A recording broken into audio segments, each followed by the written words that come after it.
Hello, I'm Nina Mino, and my topic is the controversy around Planned Parenthood receiving governmental funding. There has been a battle between men and women for equal rights since the dawn of time. Throughout the past few decades, women have come a long way in strengthening their rights but still have to fight daily. Women fight against unequal pay, sexual harassment, and unaffordable reproductive care. There is continuously a debate about a woman's body, and Planned Parenthood is among one of these debates currently. According to the Planned Parenthood website, on October 16, 1916, 3 women opened the very first birth control clinic in Brooklyn. Fast forward 104 years later, Planned Parenthood is the nation's largest provider of sexual education. Some people believe that Planned Parenthood should receive governmental funding, and others believe that Planned Parenthood should not receive governmental funding. According to Planned Parenthood's The History and Impact article, there are 600 Planned Parenthood health clinics in the United States. The purpose of this speech is to share my research regarding the debate if Planned Parenthood should receive governmental funding. First, it is important to understand the background of this issue. According to an article written by the Institute of Medicine, in 1970, the Title X of Public Service Act was instated. Title X was put in place for federal grants to provide individuals with family planning, access to contraceptives, breast and pelvic exams, screening for STDs, and any information for those in need.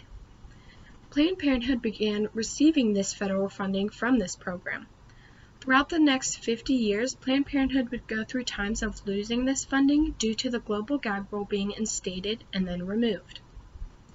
According to a 2019 article written by the Open Society Foundation, the global gag rule was a governmental law that denied federal funding to organizations that provided abortions. According to a 2019 article in the New York Times, Planned Parenthood is currently refusing federal funding and will continue to do so until the rule restricting abortion has been lifted. The first side of the debate I would like to tell you about is the side supporting funding for Planned Parenthood. Planned Parenthood provides a variety of services per year. According to the Planned Parenthood's article called Fact Sheets and Reports, in 2019 alone, the organization provided 2.8 million patients with care and performed 9.4 million services to those patients. Out of all those services provided, only 332,757 of those were for abortions. Now this number comes out to about 3% of Planned Parenthood services being for abortions.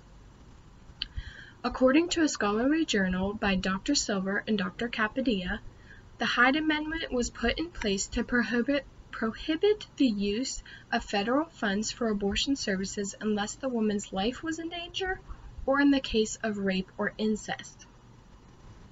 Now, on the other hand, those that support the other side claim that Planned Parenthood should not receive governmental funding.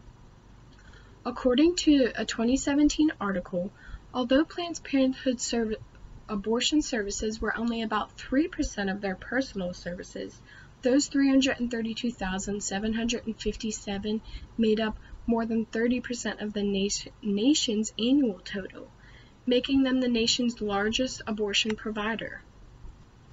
According to a 2015 article, oppositions believe that it is wrong that the governmental funding that Planned Parenthood receives came from tax dollars. In addition to this, Planned Parenthood earned $128 million in revenue on the same year that they were given $528 million from federal funds. Now, referring back to the Hyde Amendment, even with this set in place, it does not prevent the states from using their own funding for abortion services. In conclusion, the purpose of this speech was to share my research regarding the debate if Planned Parenthood should receive governmental funding.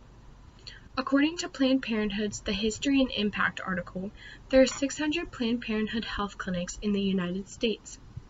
Supporters believe that it is wrong when governmental funding is removed from this organization because they provide many services and help many people. Oppositions believe Planned Parenthood should not receive governmental funding because the organization is the largest provider of abortions in the nation.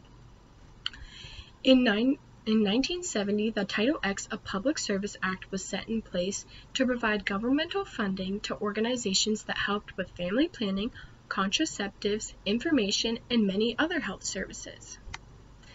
Planned Parenthood was then granted the governmental funding. Throughout the next 50 years, they would go through times without the funding due to laws abolishing rights to receiving funding to the organization that provided abortion services. Currently, Planned Parenthood is refusing the federal funding. There are two distinct sides to the debate if Planned Parenthood should receive governmental funding. The debate for this topic will continue to be discussed and considered because both sides are valid and they both have supporting evidence.